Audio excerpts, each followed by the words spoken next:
Os pais de Jesus iam todos os anos a Jerusalém para a festa da Páscoa. Quando ele completou 12 anos, subiram para a festa como de costume. Passados os dias da Páscoa, começaram a viagem de volta, mas o menino Jesus ficou em Jerusalém, sem que seus pais o notassem. Pensando que ele estivesse na caravana, caminharam um dia inteiro. Depois começaram a procurá-lo entre os parentes e conhecidos. Não o tendo encontrado, voltaram para Jerusalém à sua procura. 3 dias depois, o encontraram no templo. Estava sentado no meio dos mestres, escutando e fazendo perguntas. Todos os que ouviam o menino estavam maravilhados com sua inteligência e suas respostas. Ao vê-lo, seus pais ficaram muito admirados e sua mãe lhe disse: "Meu filho, por que agiste assim conosco? Olha que teu pai e eu estávamos angustiados à tua procura." Jesus respondeu: "Por que me procuráveis? Não sabeis que devo estar na casa do meu pai?" Eles, porém, não compreenderam as palavras que lhes dissera. Jesus desceu então com seus pais para Nazaré e era-lhes obediente. Sua mãe, porém, conservava no coração todas estas coisas, e Jesus crescia em sabedoria, estatura e graça, diante de Deus e diante dos homens. Palavra da salvação. Glória a vós, Senhor.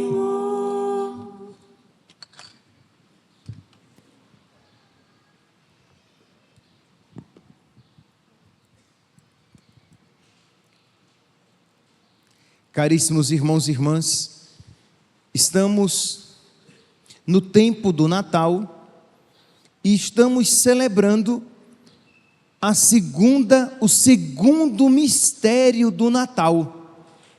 Lembremos-nos que o Natal não é a festa do aniversário de Nosso Senhor. E não é simplesmente a festa do nascimento de Nosso Senhor. Às vezes, alguém pode pensar que o Natal consista apenas na festa do nascimento de Nosso Senhor. E não.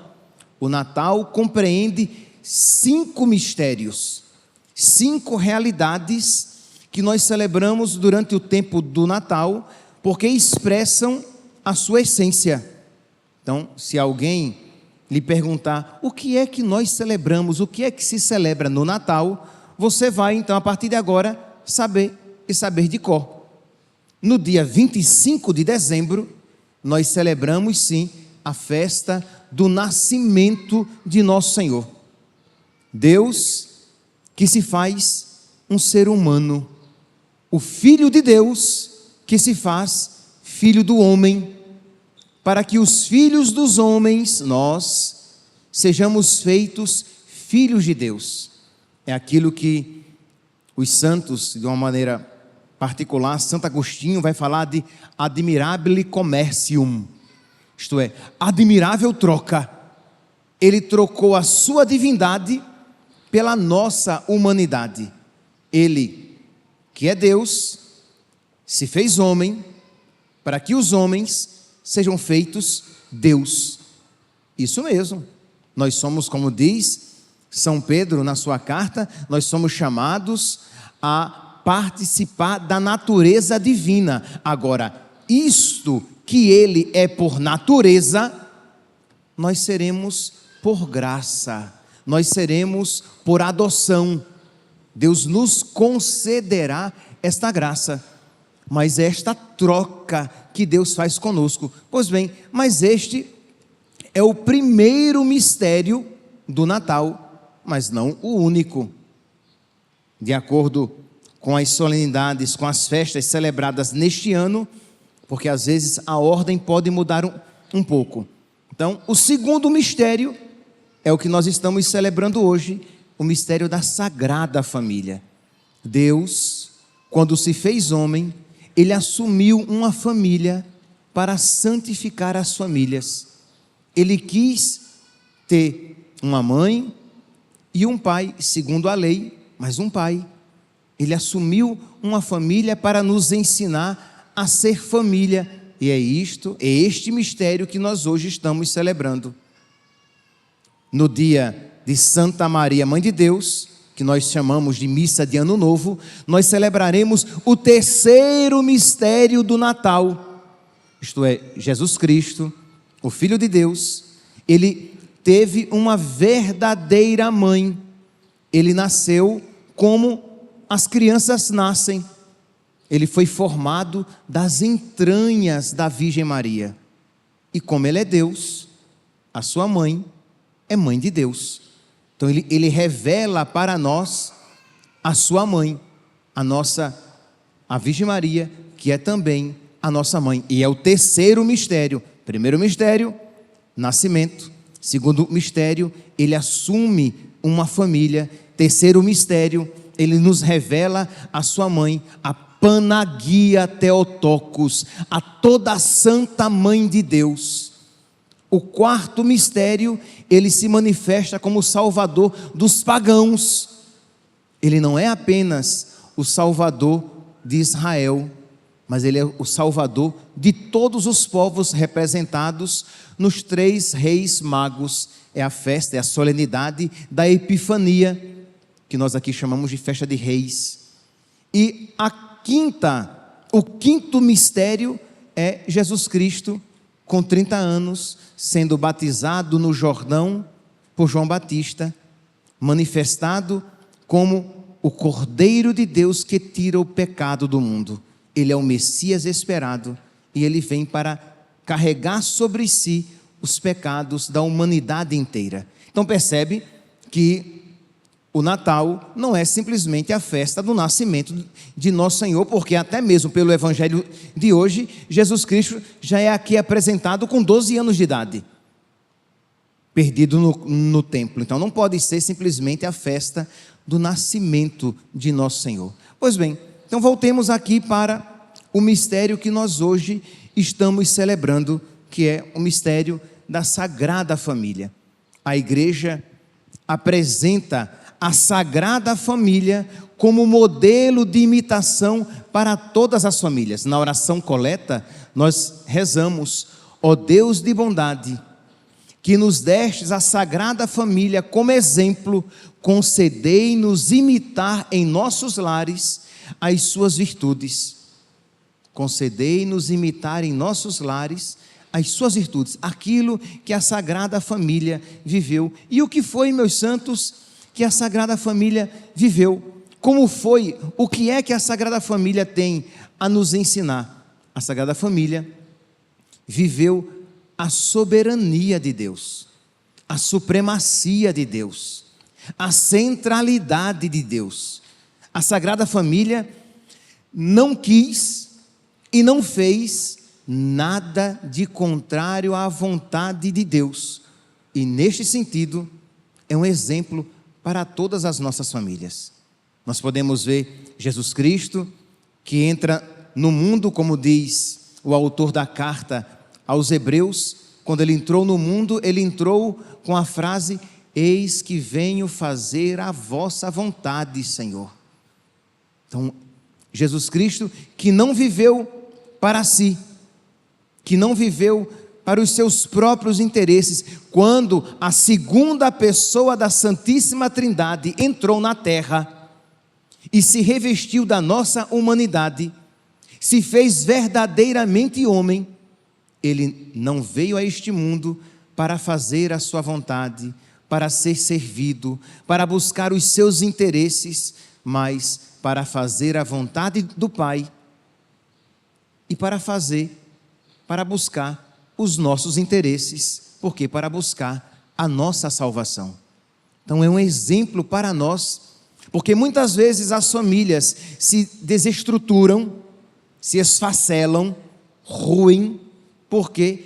Porque as pessoas começam a buscar os seus próprios interesses. E eu, como é que fico? Eu também quero me realizar, eu também tenho o direito de ser feliz.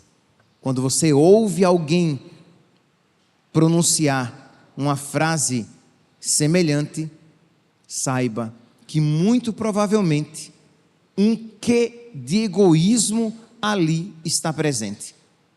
E às vezes não é apenas um quê, mas muito de egoísmo ali se manifesta. E nós iremos ver que na família de Nazaré não havia esta busca dos próprios interesses, mas a busca dos interesses de Deus. Mas é claro, meus santos, se nós não suplicarmos a graça de Deus, isso será uma querela, será uma frase romântica, bonita, mas inaplicável. Será uma realidade distante, será uma ilusão, uma realidade inalcançável. Então nós precisamos pedir a nosso Senhor a graça para viver isso na nossa vida e, consequentemente, viveremos isso nas nossas famílias. Famílias, sejam o homem, a mulher e os filhos, mas família também, a família espiritual, a comunidade. Isto é, quando nós temos estes mesmos sentimentos de Cristo no nosso coração, nós estamos no caminho da santidade e da verdadeira realização. Então, pedir a nosso Senhor a graça de estar voltado para a sua santíssima vontade. Dá-me, Senhor, a graça de buscar os teus interesses, pois neles estão a minha verdadeira felicidade. Dá-me, Senhor, a graça de buscar te amar acima de todas as coisas, mais do que todas as coisas, em primeiro lugar, porque nisto consiste a minha salvação e a minha felicidade. E não tenhamos dúvidas que, aplicando aqui no contexto da família, se vivermos isso, a nossa família, você homem casado, você mulher casada, você filho, você pai, a sua família tem tudo para dar certo, desde que nós imitemos as virtudes da Sagrada Família. Vemos a Virgem Maria na sua total docilidade e disponibilidade à vontade de Deus. Eis aqui a serva do Senhor, faça-se em mim, segundo a vossa palavra. Isto é, uma total e completa abnegação de si mesma, um desprendimento de si mesma, uma pobreza de sequer se possuir a si mesma, mas fazer a vontade de Deus. Isso nós devemos pedir a cada dia, meus santos, ouvindo a palavra, recebendo a Eucaristia, rezando o Santo Terço, nas nossas orações particulares, porque todo pecado é uma revolta contra este princípio. Você pode olhar, quando você peca, você está se colocando em primeiro lugar, em detrimento de Deus, em prejuízo de Deus, negando os direitos de Deus na sua vida. Direitos de Deus estes que são sempre salvíficos para nós, mas direitos de Deus. Então, pedir a nosso Senhor este desapego de si mesmo, para que nós queiramos, para que nós nada queiramos e nada façamos fora da vontade de Deus. Mas isso nós precisamos suplicar constantemente a graça de Deus, porque desde o pecado dos nossos primeiros pais, existe esta revolta dentro de nós contra a vontade de Deus, os desígnios de Deus, os mandamentos de Deus. Pois bem, nós vimos aqui Jesus, na sua total e completa disponibilidade a Deus, docilidade à vontade de Deus. Vimos na vida da Virgem Maria e de São José. São José, que o anjo lhe aparece e diz: José, não temas receber como esposa Maria. O que ela carrega no seu ventre é fruto do Espírito Santo. Diz então que José abraça a vontade de Deus, os desígnios de Deus, os planos de Deus para a sua vida.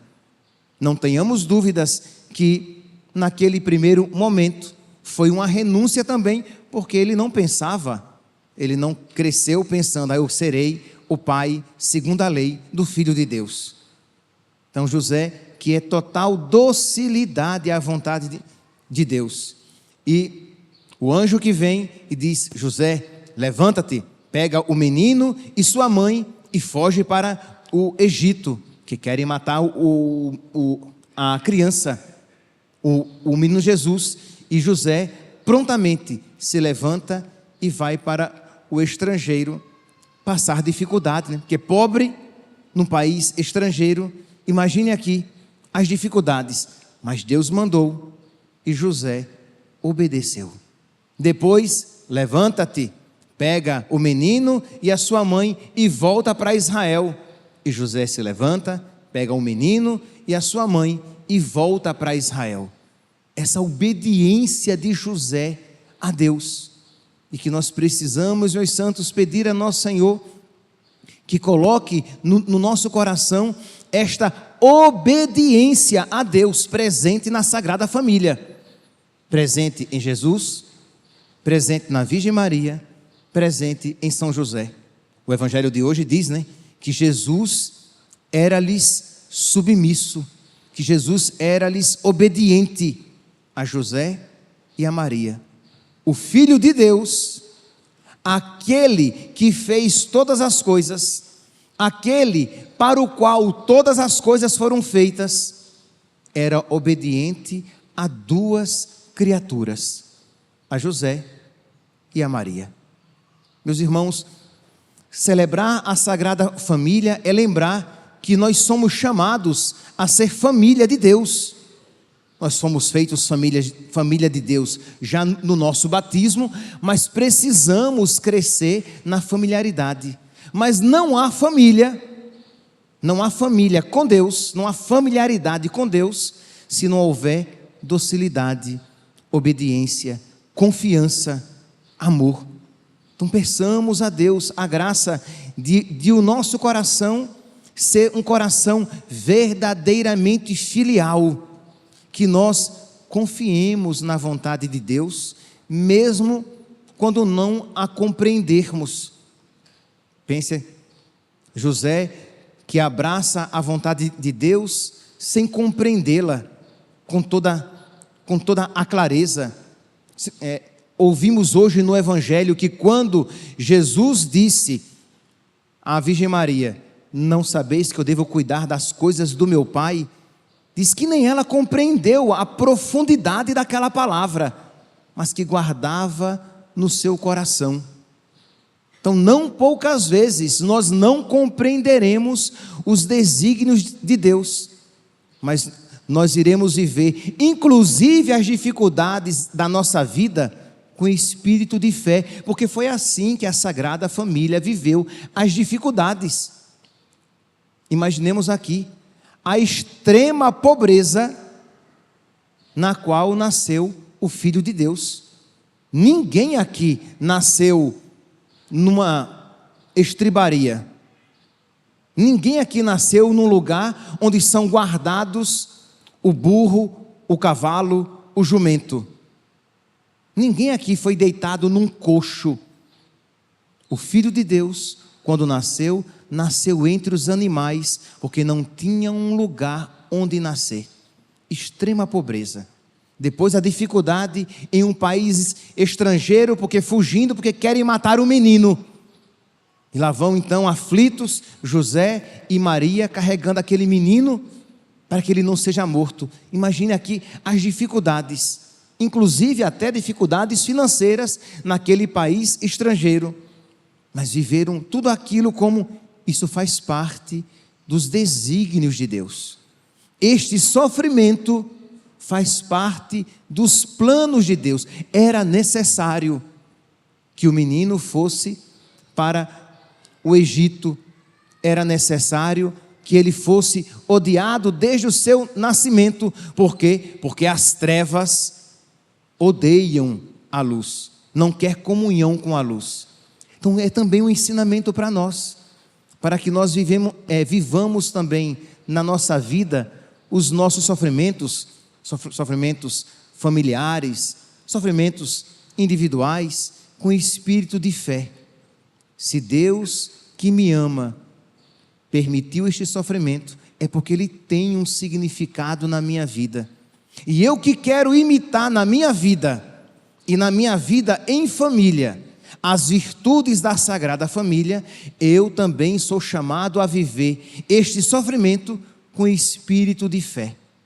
Só assim, meus irmãos, nós iremos de verdade celebrar a Sagrada Família, porque celebrar a Sagrada Família não é apenas a afirmação desta verdade: Jesus Cristo, o Filho de Deus, a segunda pessoa da Santíssima Trindade, nasceu numa família, mas também assumiu todas as famílias e convidou-as todas a imitar as virtudes nela vividas. Isto é, convida, chama todas as famílias a imitar as virtudes vividas na Sagrada Família. Mas isto não é um fardo insuportável. Isto é, se nós fôssemos apenas chamados a imitar as virtudes da Sagrada Família, seria um fardo insuportável, um peso insuportável. Mas a graça nos é oferecida. A graça de podermos viver este amor generoso, esta inclinação total para Deus, está voltado para o seio do Pai, para a vontade do Pai, para o projeto do Pai. Esta graça nos é oferecida. Nós, se permanecermos em estado de graça e suplicarmos, nós iremos recebê-la. Então peça, já agora no início desta celebração, peça no fundo do seu coração: meu Deus, coloca no meu coração, coloca no coração do meu pai, coloca no coração da minha mãe. E aí a esposa diz: coloca no coração do meu marido, e coloca no meu coração. E o marido diz: coloca, Senhor, no coração da minha esposa, e coloca no meu coração. Estas disposições para que nós possamos ser uma família que vive o exemplo, que imita as virtudes da tua família. Jesus, Maria e José. A minha família é vossa, a minha família quer vos imitar. Então que nós não apenas participemos como espectadores, mas participemos desta Santa Missa, pedindo a Deus a graça que nos é necessária para viver isso, cada um no seu estado particular, na sua família em particular. Pois bem, à luz destas verdades, lancemos o olhar sobre as leituras que nos são apresentadas. A segunda leitura de hoje, retirada da carta de São Paulo aos Colossenses, diz: irmãos, vós sois amados por Deus, sois os seus santos eleitos, por isso revesti-vos de sincera misericórdia, bondade, humildade, mansidão e paciência, suportando-vos uns aos outros e perdoando-vos mutuamente, se um tiver queixa contra o outro, e terá. Nós teremos queixas, os filhos terão queixas com os seus pais, os pais terão queixas dos filhos, o marido terá queixa da sua esposa, porque ela não é a mulher perfeita, ela é a sua mulher. Perfeita, não. A mulher, sem sombra de dúvidas, a mulher com certeza vai ter queixa do seu marido. Por quê? Porque ele não é o marido perfeito, mas ele é o seu marido. E se você quer viver na sua vida familiar as virtudes da Sagrada Família, você vai ultrapassar esses desafios, porque nós somos homens e mulheres marcados pelo pecado original. Então não haverá uma família que seja paz e amor o tempo todo, alegria e concórdia o tempo todo, mas haverá a ocasião em que nós seremos chamados a suportar um ao outro, suportando-vos uns aos outros e perdoando-vos mutuamente. Quem não está disposto a perdoar, não vai, meus santos, amar de verdade. E se a família não estiver alicerçada neste amor cristão, a concórdia vai ruir. Se eu não estiver motivado por esta realidade, pela graça de Deus a que eu tenho acesso na minha oração pessoal, Graça de Deus a que eu tenho acesso na leitura orante da palavra de Deus. Graça de Deus a que eu tenho acesso por meio dos sacramentos. Se eu não estiver constantemente ligado à graça de Deus, eu não terei o amor necessário, a força necessária para cumprir a minha missão na minha família, que é amar e amar até o fim. Que foi assim que Jesus Cristo nos amou. Ele nos amou e nos amou até o fim, morrendo numa cruz. Então cada um aqui no seu estado de vida é chamado a viver estas realidades, que percebe que não são realidades bucólicas, românticas, mas realidades bem concretas, em que todas as famílias experimentam. Eu tenho certeza que dizendo isso, as famílias aqui, os maridos, as esposas, os filhos, os pais, já começam a se contextualizar. Mas pelo amor de Deus, não aplique isso para ele, não aplique isso para ela, aplique isso para si, aplique isso para você. Isto é, eu preciso aprender a suportar com caridade.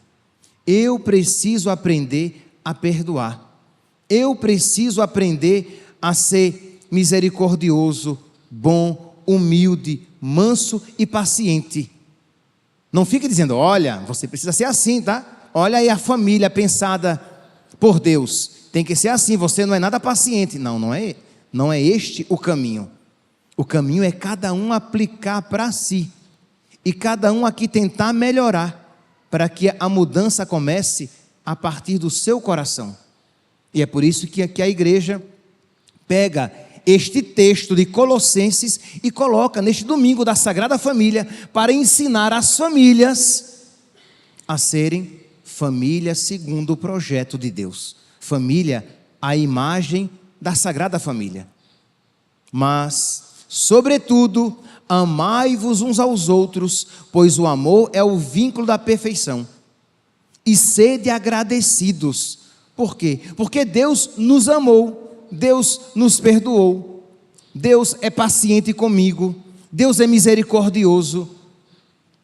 Então, da mesma maneira que Deus me trata, eu vou procurar então tratar os meus filhos, os meus pais, o meu marido, a minha esposa.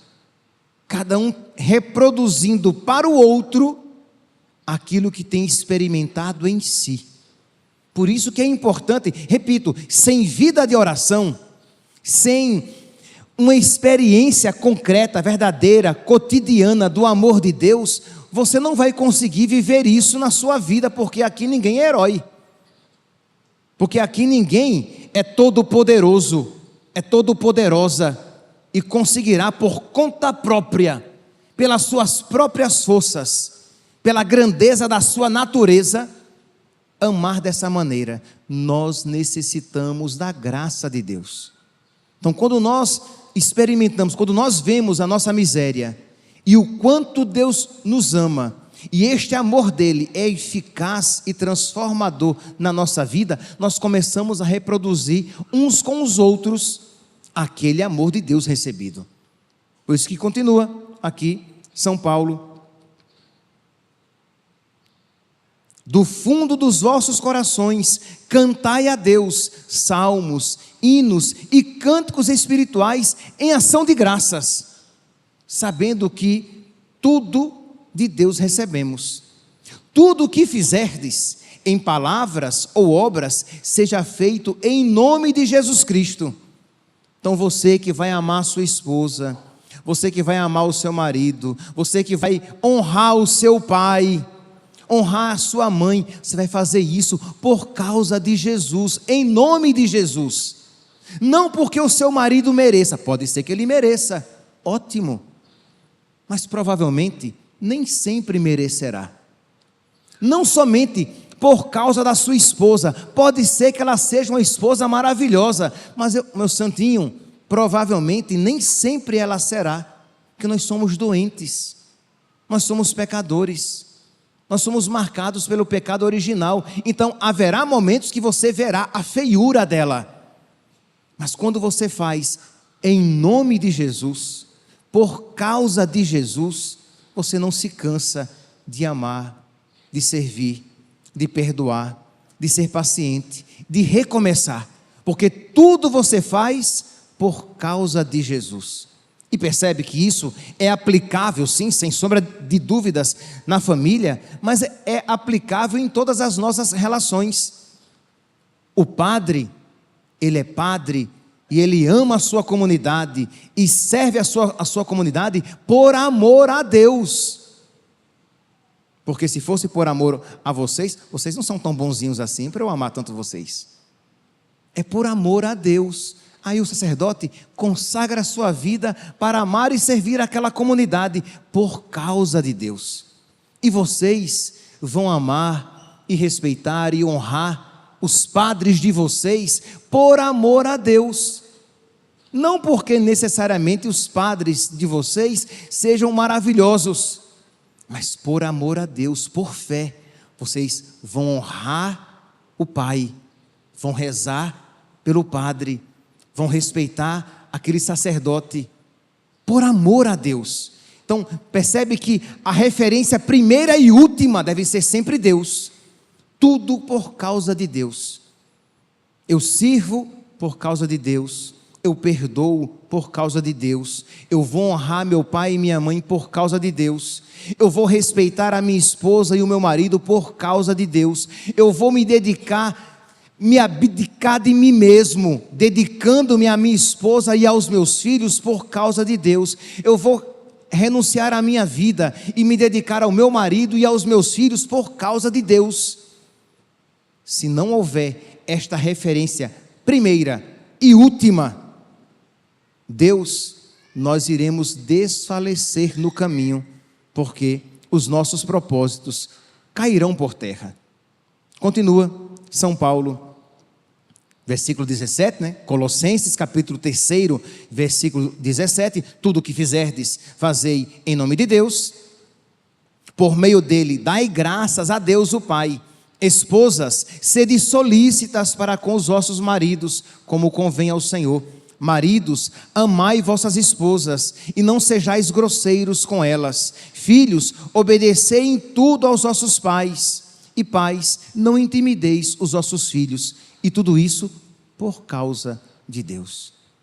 Então vamos lá, meus santos, vamos começar a analisar como temos vivido em família, como você tem sido como filho, como você tem sido como pai, como mãe, que tipo de esposo você tem sido, que tipo de esposa, com que afetos e sentimentos e postura de esposa você tem vivido, e se a referência primeira e última tem sido Deus na sua vida.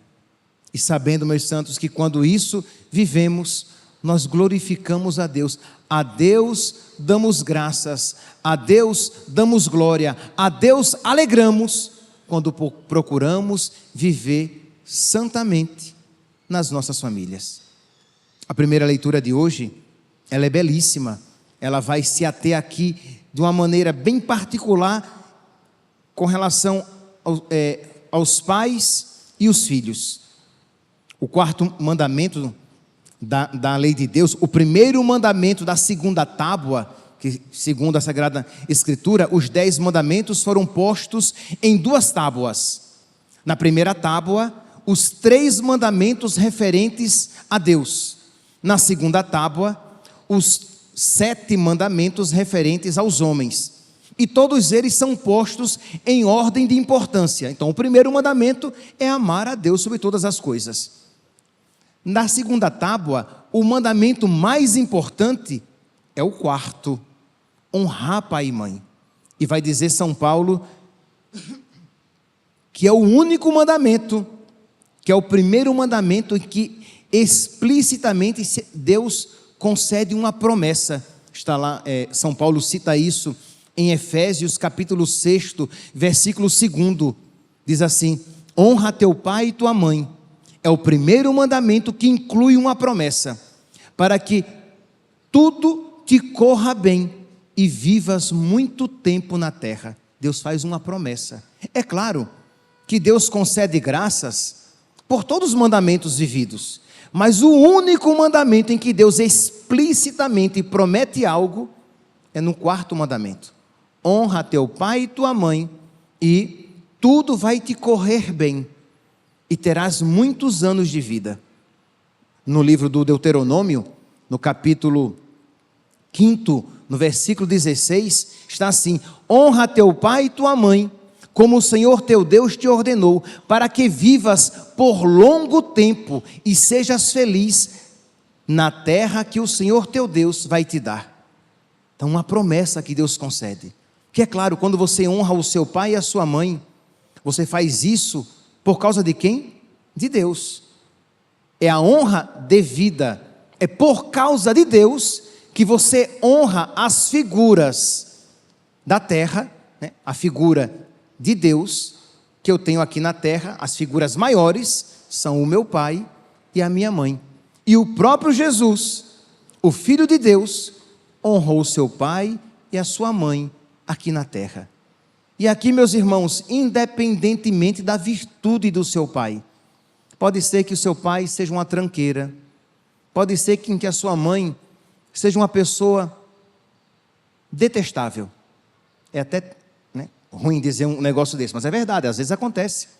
Isto é, são pessoas não muito agradáveis, mas você, como um filho, por causa de Deus, para honrar a Deus, você honra o seu pai e a sua mãe. Você vai procurar ser um bom filho, ser uma boa filha, um filho dentro do possível que ajuda seu pai e a sua mãe, um filho que não é ausente, um filho que procura ser presente também no sentido do afeto.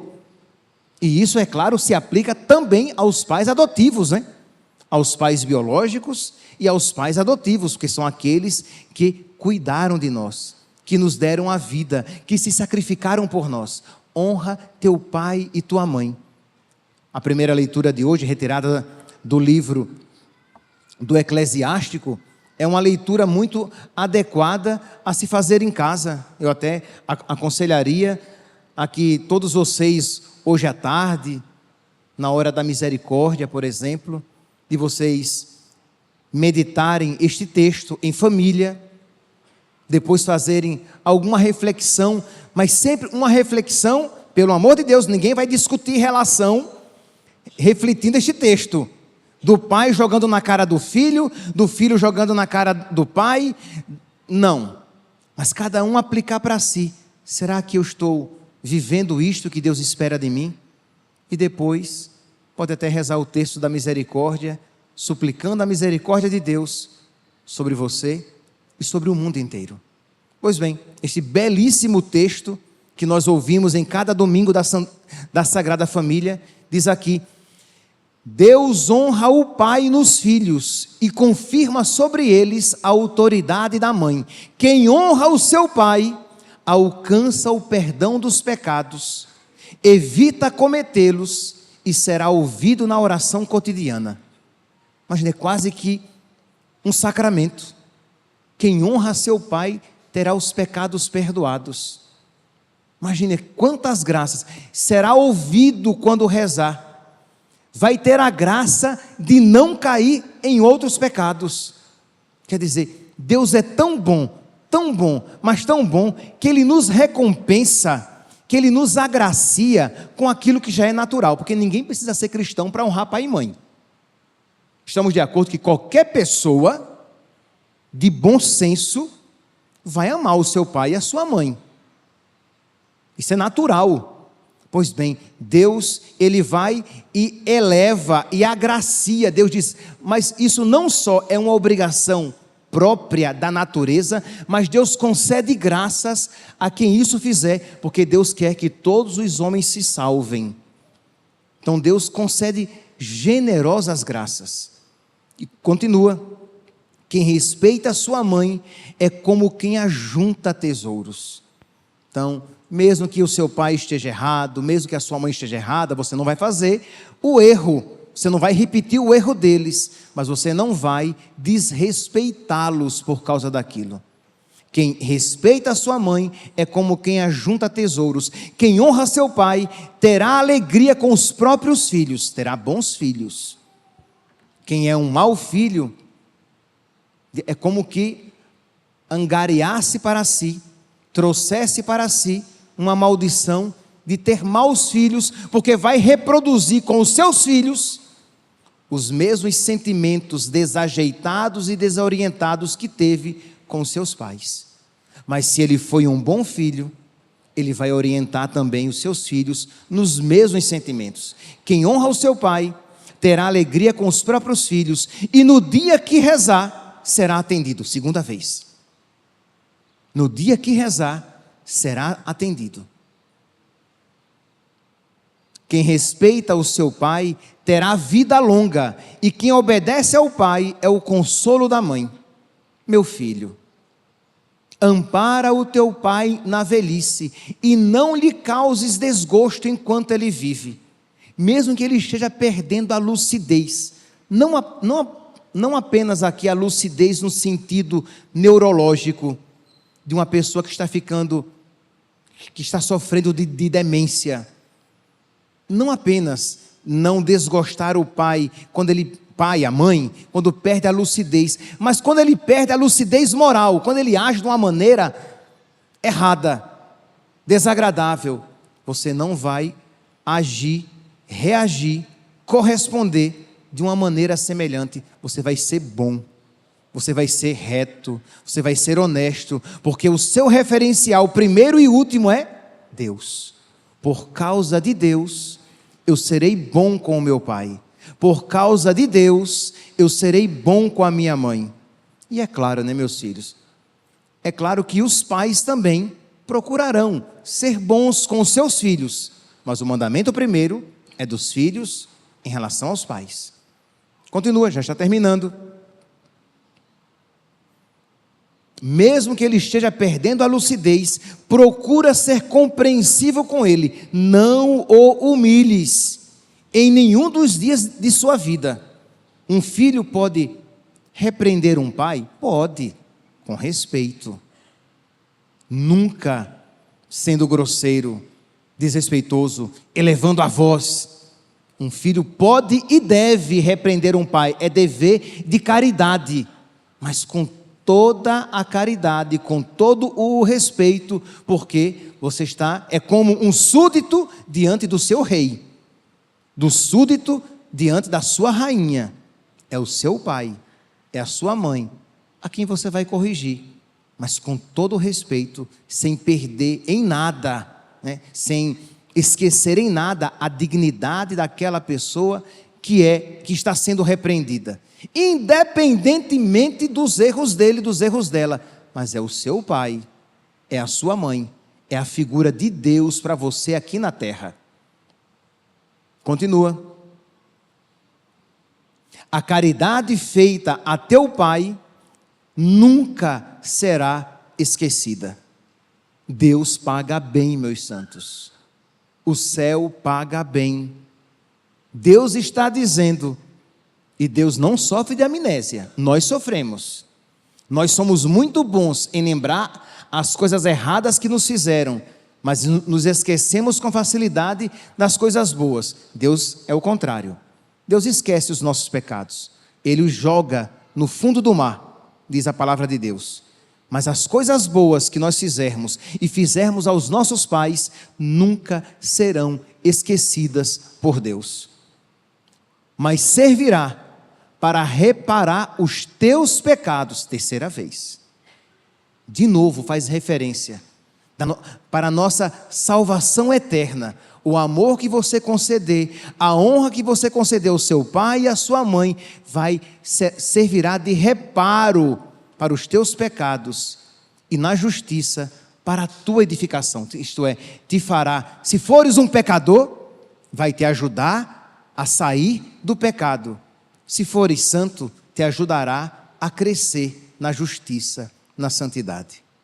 Peçamos, meus santos, hoje a Deus a graça de vivermos na nossa vida as virtudes da Sagrada Família e que nós nunca nos esqueçamos que tudo aquilo que fizermos ao nosso pai, à nossa mãe, ao marido, à esposa e aos filhos, nós estamos fazendo por causa de Deus e sempre sustentados pela graça de Deus. Louvado seja nosso Senhor Jesus Cristo. Para sempre seja louvado. De pé, proclamemos a nossa fé. Creio em Deus Pai Todo-Poderoso, Criador do céu e da terra,